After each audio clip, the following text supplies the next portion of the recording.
তোর এত বড় সাহস, হ্যাঁ? তুই সামান্য একটা চাকর হয়ে তুই আমার বেডরুমে ঢুকে আলমারি ভেঙে টাকা চুরি করেছিস। বোমা বোমা থামো থামো, মেরো না।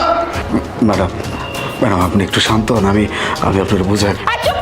একদম চুপ, আর একটা কথা তুই ওর জবান থেকে বের করবি না। কি ব্যাপার মুনা, এখানে চিৎকার চেঁচামেচি হচ্ছে কেন? বাবা হয়েছেটা কি?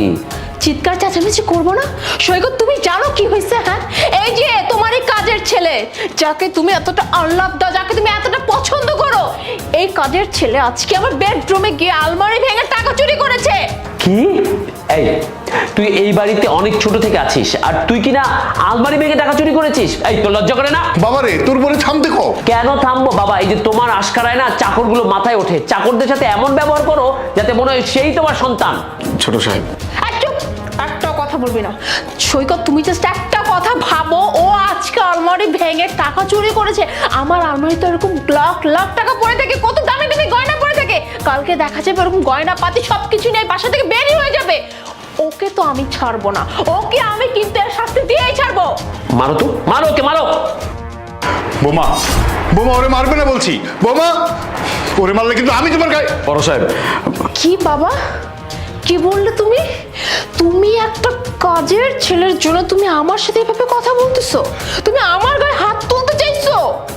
ম্যাডাম, ছোট সাহেব আমি সব কিছু খুললা কইতেছি।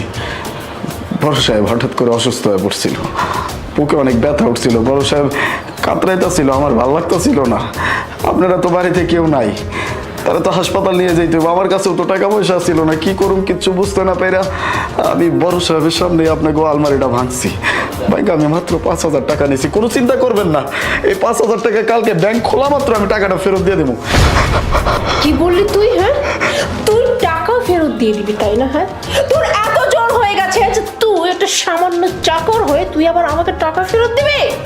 আর এই যে বাবা, কি কি এমন হয়েছে আপনার? হ্যাঁ, আমরা জাস্ট কয়টা দিনের জন্য একটু বাইরে গিয়েছিলাম, এই কয়দিনে তো একটু দিতেন না তাই না? বেশি তো থাকতেন। এত কি দরকার ছিল? চুপ, এত কি দরকার ছিল? হ্যাঁ, যে চিকিৎসা করার জন্য কাজের ছেলেকে দিয়ে টাকা চুরি করেছেন?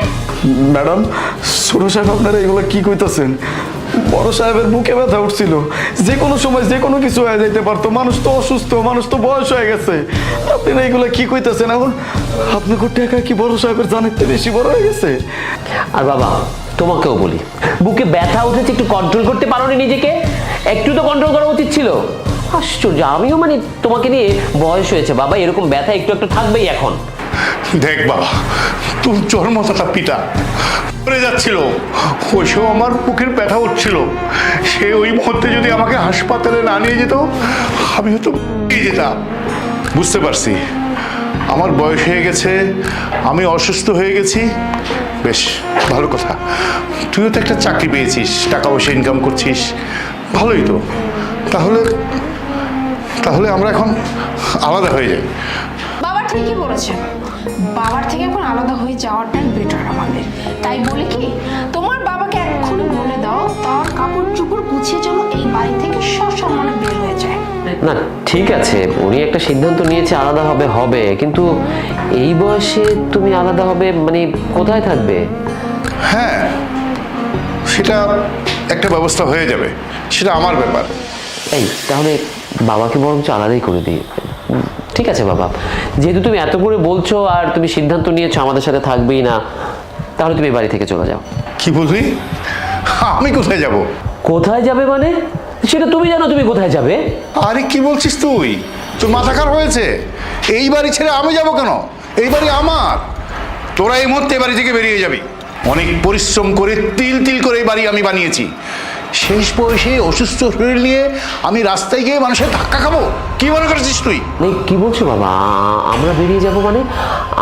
আমি তো মাত্র চাকরিটা পেয়েছি, আমাদের গুছিয়ে উঠতে সময় লাগবে, তাছাড়া এই শহরে বাড়ি ভাড়াই অনেক, পুরো বেতনটাই তো বাড়ি ভাড়ায় চলে যাবে, আমরা সার্ভাইভ করবো কি করে? বাবাকে কিছু বলছো না কেন তুমি? আমি কি করব? আমার কি করার আছে? যেখানে তোর বউয়ের কাছে আমার চেয়ে টাকার মূল্য বেশি, তোরা সেখানে চলে যা।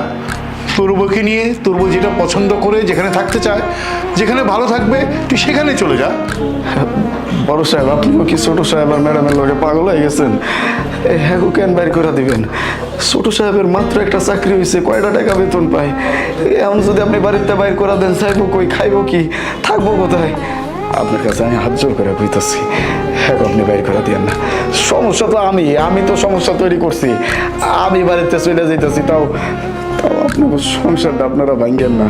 হ্যাঁ, সেই ছোটবেলা থেকে মাথার ঘাম পায়ে পেলে ওদেরকে আমি মানুষ করেছি, এটুক থেকে এত বড় করেছি। আর সেই সন্তানেরা আজকে আমার বৃদ্ধ বয়সে আমার অসুস্থতা দেখে আমাকে বাড়ি থেকে বের করে দিতে চায়।